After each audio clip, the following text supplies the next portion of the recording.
પછી શ્રીજી મહારાજ બોલ્યા છે, લ્યો અમે ઉત્તર કરીએ છે.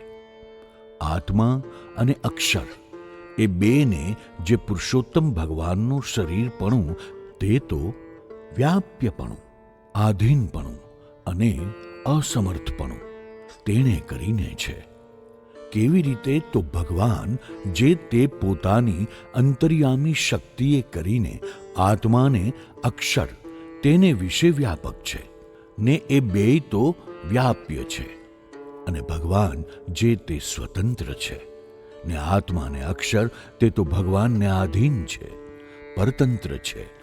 અને ભગવાન જે તે અતિ સમર્થ છે ને આત્મા ને અક્ષર તે તો ભગવાનની આગળ અતિ અસમર્થ છે.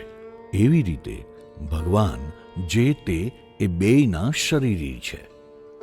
અને એ બેય જે તે ભગવાનનું શરીર છે.